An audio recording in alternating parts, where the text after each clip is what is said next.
What's up? What's up, everybody? How are you doing today? My name is Jordan. There's Brad.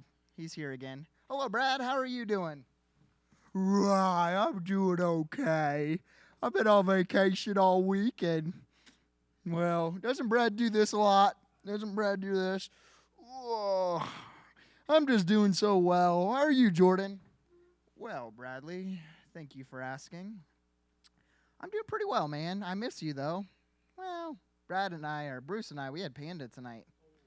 Yeah, we did. We had Panda Express. Speaking of Bruce, ladies and gentlemen, the man, the myth, the legend himself, Bruce Colbert.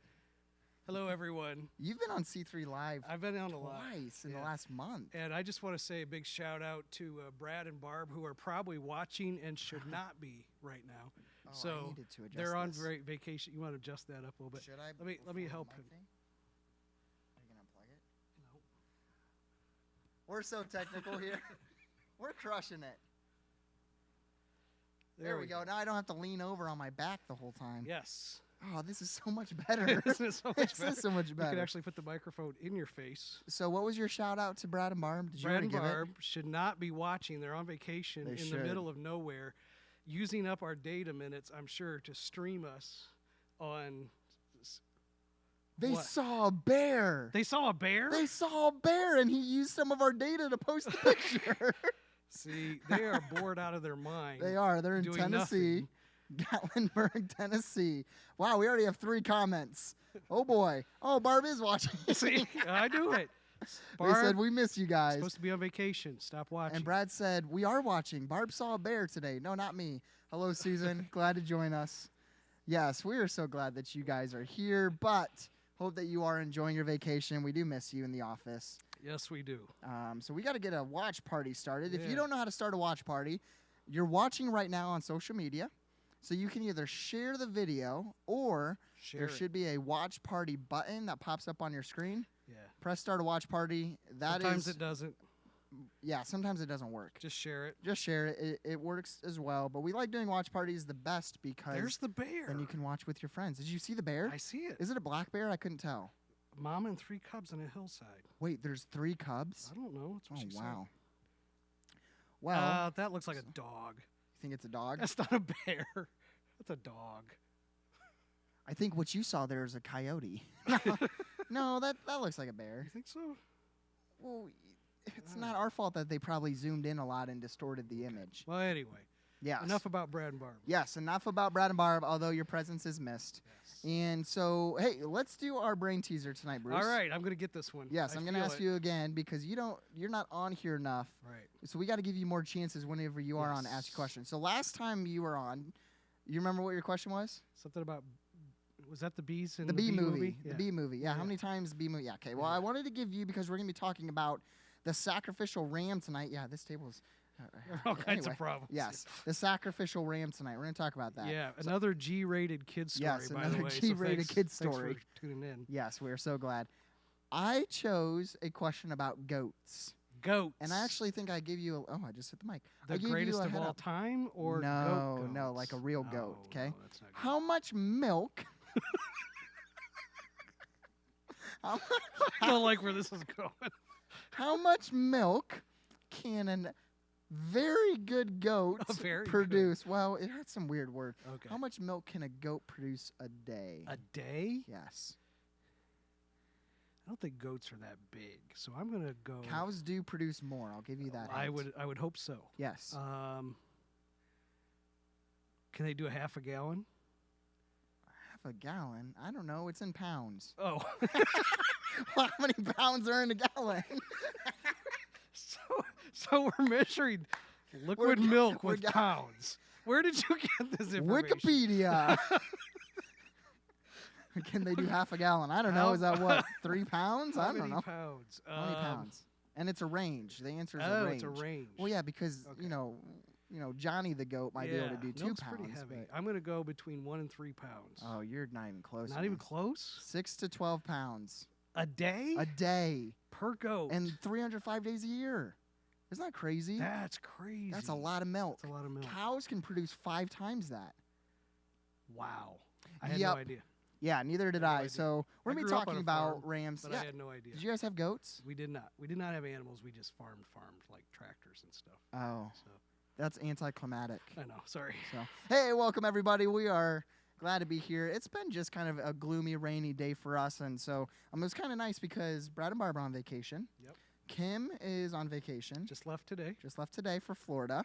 Yep. Trevor and Courtney also left for Florida today. for a conference. For a youth conference. And so it was just me and you most of the day, and then Jake and Brenda were here a little bit. Brenda was here quite a bit actually before Was we she? got here. Yeah. Oh, gotcha. So it was nice today. The office is quieter, and for We Bruce got a lot and I, done. both of us being introverts, I reconciled bank statements today. he reconciled bank Ooh. statements. I wrote an outline about goats. So we're looking forward to tonight. If you don't know me, my name is Jordan. I am the young adults pastor here at Crossbridge, and this is Bruce Colbert, How you doing? our lead pastor, soon to probably be our executive pastor at Crossbridge. Yes. And we are missing, Brad tonight. He is in Tennessee, but no need to fear. Bruce is going to bring his A game. And Always. do you want to talk a little bit about what kind of small series we're in, what we're looking at, and why? Yeah, looking at just some kids stories. Like I said, not necessarily G-rated kid stories, but some stories that you may have grown up with if you went to church, but things that kind of get us ready for looking for the purpose of Jesus coming. Getting Yeah. into the Christmas season. Even tonight's story has some cool. Analogies or similarities to who Jesus was Absolutely. and that kind of thing. So, yeah, just some of those things that help get us ready for the season. Yeah, and the reason we call them kid stories is because a lot of us grew up hearing many of the stories in the Old Testament, but the kid version stories, Right. type of them. So Yeah. last week, Brad and I, we talked about the story of Exodus, where you've got the 10 different plagues, and then the final plague is the death of your firstborn. Yeah. And nothing kid-friendly about that. Not at Tonight, spoiler alert, there's nothing kid-friendly about this one either. Right. We're going to look at another situation where a father is asked to sacrifice his son. Yeah. And so without further ado, if you'll turn with us, we're going to look at Genesis chapter 22. And so this story actually takes place before Exodus. Yep. But like Bruce said, both of these stories that we've looked at are going to give us some more understanding of why Jesus came Yep. and what he came to do. So if you'll turn Genesis 22, I'm going to read that. We're going to just look at the first two verses. And this is what Moses writes in Genesis. Sometime later, God tested Abraham. He said to him, "Abraham." "Here I am," Abraham replied. Then God said, "Take your son, your only son whom you love, Isaac, and go to the region of Moriah. Sacrifice him there as a burnt offering on a mountain I will show you." So, Bruce, let's break this down a little bit. So you've got this situation where Abraham is known in the Bible for quite a few reasons, okay? But one of them is that him and his wife, Sarah, were not able to have a son. Yeah. And we've talked before about how much it meant, especially in this culture, to have a son. Yeah, That was who you passed down not only your name to, but your wealth and inheritance. inherited everything to do with your family. You would get passed down to your eldest son. And so hugely important in this culture to have a son. And Sarah wasn't able to have any kids. Yeah. Yep. And so that even into, all her life, even into their old age, she Yeah. hadn't had any. So, yeah, big deal. Yeah, it was huge. And so finally, God comes to Abraham and says, "Hey, I am going to bless you Right. with a child.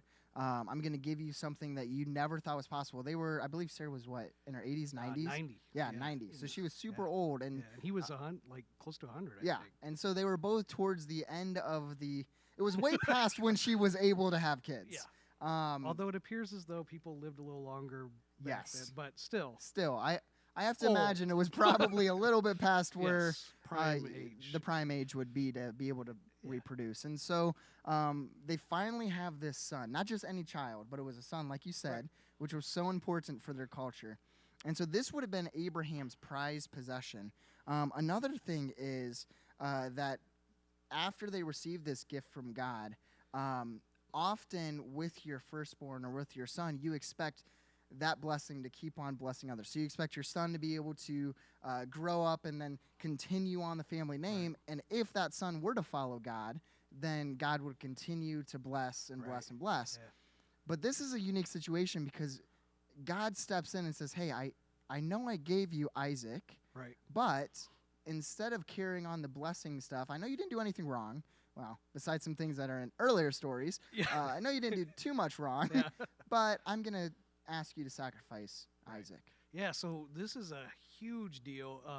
Like you just alluded to, if anyone says reading the Bible is boring, you should like read some of Genesis. This Oh, is like man. All of Genesis. it's a drama. Yeah. I mean, it's it's as good as watching some of your favorite movies. There's all kinds of stuff, and so we were just laughing a little bit beforehand that Abraham is not a perfect guy. No, Right? Like, not at all. he does some things that you're just going, man, not smart, dude. Like, but God still uses him, which should be an encouragement to us that even the father of the Jewish religion Mm-hmm. was not a perfect person. I mean, he messed up a lot. But in this particular situation, think about this: where old, not able to have a son, although Abraham was able to have a son with someone else, Yeah. Ishmael, but Sarah not being able to have a son. So they waited their entire lives for this, wanting this. They finally get this son. And then the one thing that they've asked God for, and God blesses them with, even after Sarah actually laughs at God in a Yep. sense, going, "Yeah, right, like I'm going to have a son." Yeah. God blesses them with that. And then after all of that blessing, he comes and he goes, "Oh, by the way, now I need you to give him back to me." Yeah. I mean, can you imagine, like, this is written kind of matter of factly, but can you imagine, like, what Abraham's thinking when he hears God go, "Yeah, I need that son that I promised you and that you waited for so long." And, he's older now, but it's been a few years. You've had him for a few years, and now I need you to sacrifice him and give him back to me. Yeah, it's insane. And what we see in the next passage that you're going to read in a second is Abraham's response is Yeah, just it's kind of amazing. mind blowing. And Yeah. so why don't you bring us up to verse Let me verse 3. let me read to us some more here. It says, starting with verse 3, early the next morning, Abraham got up and loaded his donkey. He took with him 2 of his servants and his son Isaac. And when he had cut enough wood for the burnt offering, he set out for the place God had told him about. And on the 3rd day, Abraham looked up and saw the place in the distance. And he said to his servants, "Stay here with the donkey while I and the boy go over there. We will worship, and then we will come back to you." So Abraham took the wood for the burnt offering and placed it on his son Isaac, and he himself carried the fire and the knife. As the 2 of them went on together, Isaac spoke up and said to his father Abraham, "Father?" "Yes, my son," Abraham replied. "The fire and the wood are here," Isaac said, "but where's the lamb for the burnt offering?" And Abraham answered, "God himself will provide the lamb for the burnt offering, my son." And the 2 of them went on together. So Wow. Yeah. I don't know how you start a sentence after a passage like that. Yeah, I mean, again, God asked this incredible thing. I mean, obviously, I'm a dad, and I think about, if God came to me and I was sure that God was saying, "I want you to offer one of your children as a sacrifice," I'm pretty sure I could talk myself out of that pretty quickly. Oh, yeah. It's Like, not of no, God. it's not There's no way. God. Yeah. He would never ask me to do that, whatever. Yeah. But Abraham goes, "Okay, I'll Yeah. do it." Just blows me away. Yeah, it's crazy. And at least from this passage, we see that Abraham didn't hesitate. Right. Okay, so even as you were sharing it, and you're a pretty logical person. Yeah. Okay, and so what I can see you doing is you would probably think for quite a while, analyzing Yes. everything, going back Yes. and referring to scripture. What does God ask? All the pros, cons, Process yeah, it with other processing people. with other people. Yeah, yeah. At least from this example, Abraham immediately moves on with the plan. Right. And says, God, doesn't even question God. Yeah. Like just says, God, if this is your will, I'm going to move on with it. I'm going to Yeah. go. Okay. It reminds me of that phrase. I think you guys talked about it a week or so ago, that we heard at the conference. The guy saying, "Obey God and Yep. leave the rest to him." Exactly. And that's what Abraham does. God told me to do it, so I'm going to do it. And I'm going to trust that God's going to work everything else out. Yeah. And And I think another part that's fascinating to me about this passage is Isaac's faithfulness to his Yes. father. Yes. Is you can tell that he's recognizing something is off. He might have even known where this was going. Yeah. And he asked the question. He's like, hey, Dad, Father, Right. I see the wood. I see the fire. I see the place we're going to be sacrificing. Where's the ram? Right. Where is this goat? Yeah. Can you imagine what's going through his head at Oh, that yeah. point? Like, what's going on? But like you said, having apparently had that faithfulness modeled for him, Yeah. and that thing that if God tells us to do it, we just do it, Mm-hmm. and we trust that God's going to take care of the rest. And he follows and goes with that. And it really, as I was reviewing this today, it really kind of challenged me to go, Mm. you know, probably the most important thing I can do as a parent is model what it looks like to follow after God, Mm-hmm. and not try to, make the life perfect for them, not to shelter them from things that could possibly harm them, but to go, our job is to figure out what's God asking us to do. Yeah. And when we hear that, or when we sense that, or when the Holy Spirit speaks to us, we obey and we move, even if we can't see what the results are. Yeah. And it was hitting me as I read this today that, like we said earlier, Abraham was not a perfect guy, like Mhm. lots of flaws, but he's still revered and looked to as the father, especially of the Jewish religion, talked about in the New Testament. Jesus even talks about, Paul talks about him. Mm-hmm. And all of that is not because of his perfectness. Mm-hmm.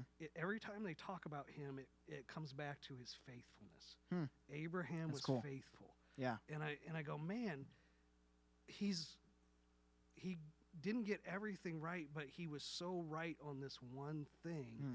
And that seems to be a thing that matters the most to God. And you know what's cool about that is, again, we were just talking about how Isaac was so faithful to his dad. Yeah. Saying like, hey, I'm going Right. to follow.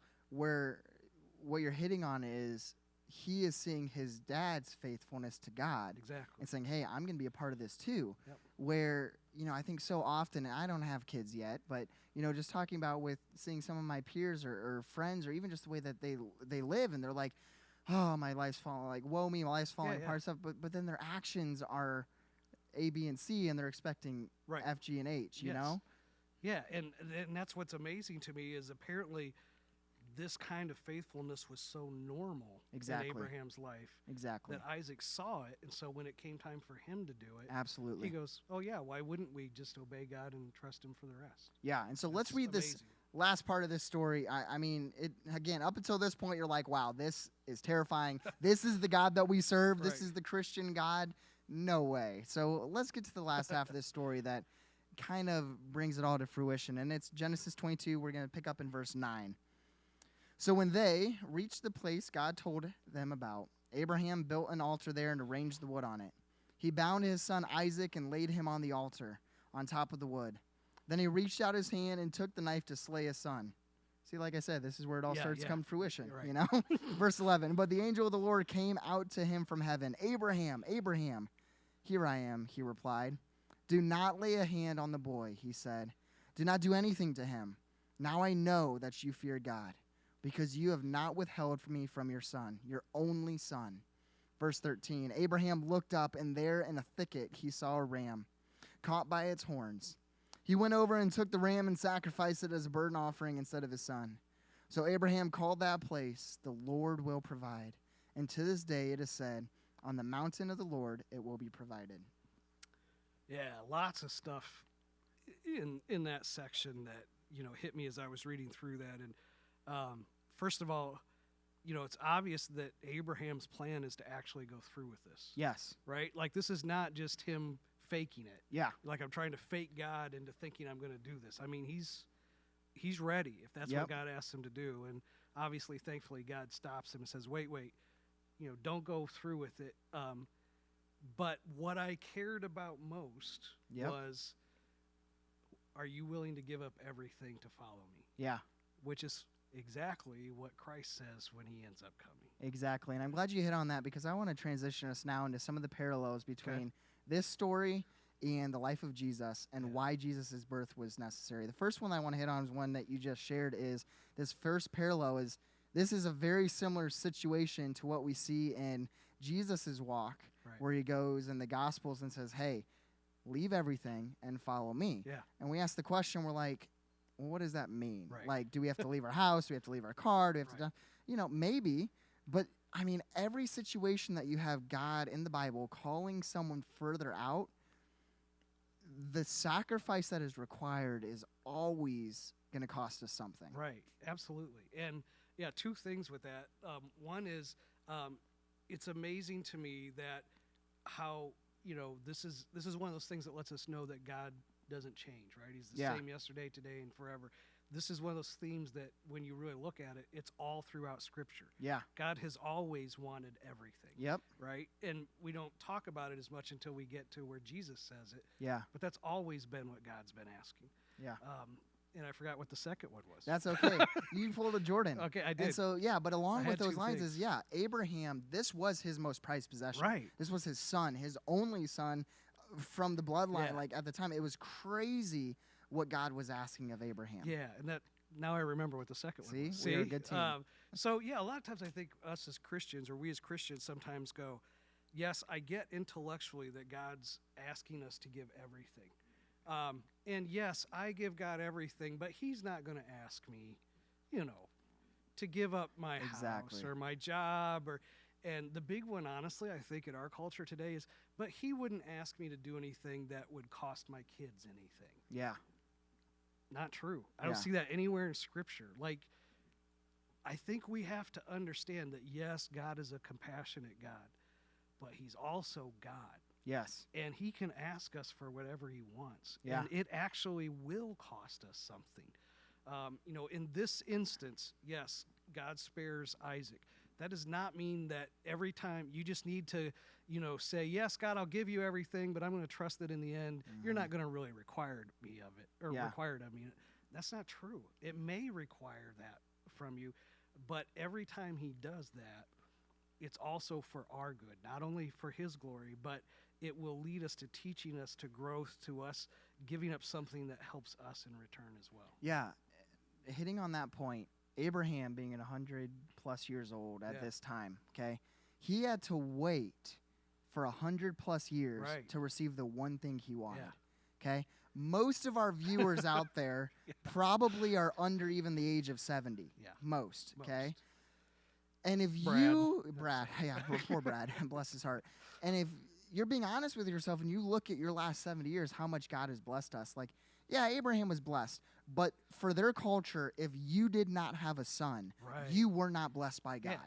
That was all that mattered. Think of the thing you want most in life, and that's what Isaac was to Abraham. Yeah, so like me pursuing a life of vocational ministry here on staff at a church, this is what I love to do. Right. It'd be like me not until I'm 100 years old being able to pursue something like this, and then some, because all of the community, all of culture would despise you if you weren't able to have a son. Right. If your family line ended, that was it. People would run over you. The second parallel, so the first one was it's going to cost us something. Yeah. Okay, second parallel that we see is this concept of as Isaac is on his way up the mountain, okay, he's faithful to his father. Yeah. And it parallels to the story of Jesus in the Garden of Gethsemane, where Jesus is on his knees saying, God, right before he's about to be crucified, right before he's about to be arrested, he's like, God, I can sense there's some turmoil going on. And Jesus knows his time is coming. Scripture says that multiple times. But he still says this famous line I love that says, God, not my will be done, but your will. Yeah. Yeah. You see so much of a foreshadowing of Jesus in Isaac. Yeah. Right? Even down to that. He carries the wood. Exactly. Like Jesus I carries didn't think the about cross. that. That's good. Like, yeah. It's just some cool things in there that you see that, he's the one that's going up to the place of sacrifice, and just a lot of cool foreshadowing there that you see. But then ultimately, God provides the substitute. Yes. Which is exactly what Jesus is for us. Absolutely. It goes, look, I deserve to have Isaac sacrificed to me. I can ask for whatever I want. I gave him to you. He's mine. Yeah. I can ask for him in return. He tells us the same thing.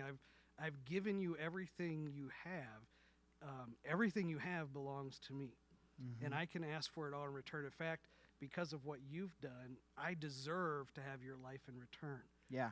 But I'm going to provide a substitute in Jesus. And so Jesus becomes that ram caught in the thicket, that takes our place. So just some cool stuff. Yeah, Jesus, the prized possession, the firstborn son, the only son of God.